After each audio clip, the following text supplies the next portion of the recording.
Bonjour à tous. Après un début d'année positif, porté par une bonne résistance de l'économie américaine et un reflux des prix, le bilan du second trimestre s'avère plus mitigé. Les marchés venaient à peine de se remettre des péripéties bancaires qu'ils devaient se focaliser sur les publications de résultats trimestriels des entreprises et les négociations relatives au relèvement du plafond de la dette américaine. Malgré de fortes incertitudes sur la capacité des entreprises à préserver leurs marges dans un contexte de forte hausse des coûts de production, la majorité a réussi à rassurer les investisseurs, en grande partie grâce à une demande mondiale soutenue. Les discussions entre les deux chambres portant sur la renégociation du plafond de la dette ont maintenu les marchés sous pression pendant de nombreuses semaines.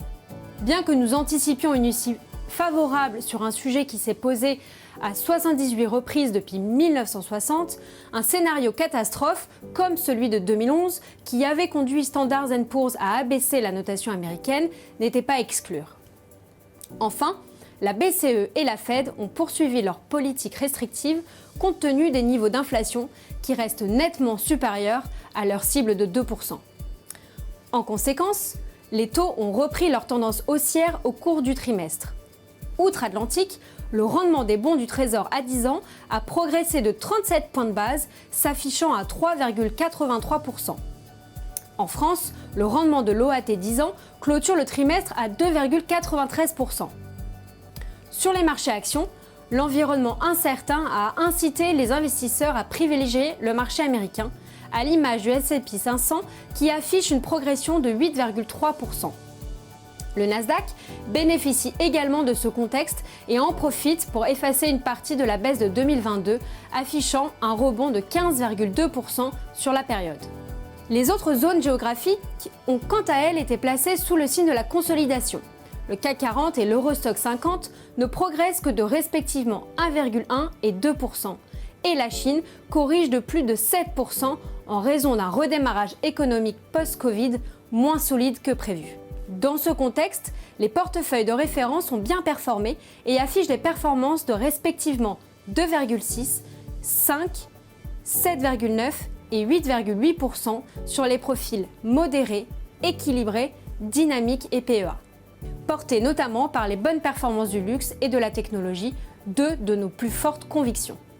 Au sein des portefeuilles, nous maintenons dans notre gestion une relative prudence pour les mandats modérés et équilibrés et restons structurellement investis sur nos mandats les plus dynamiques.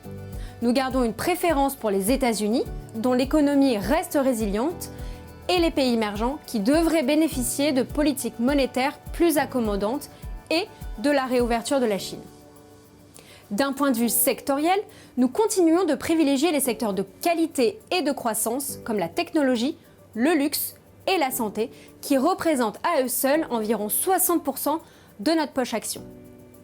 Sur le trimestre, nous avons bénéficié du rebond des valeurs américaines et plus précisément les valeurs technologiques qui ont été portées par les développements récents de l'intelligence artificielle.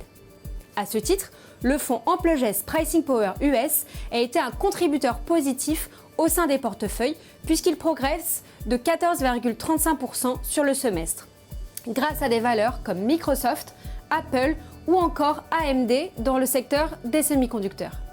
Notre exposition aux petites capitalisations au travers du fonds AmpleGES PME continue de nous pénaliser, ce segment de marché étant délaissé par les investisseurs.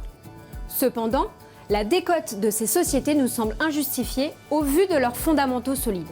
En effet, les entreprises sur lesquelles nous sommes investis ont une structure bilancielle saine et sont très peu endettées. La hausse des coûts de financement n'aura donc pas d'impact significatif sur les résultats des entreprises en portefeuille.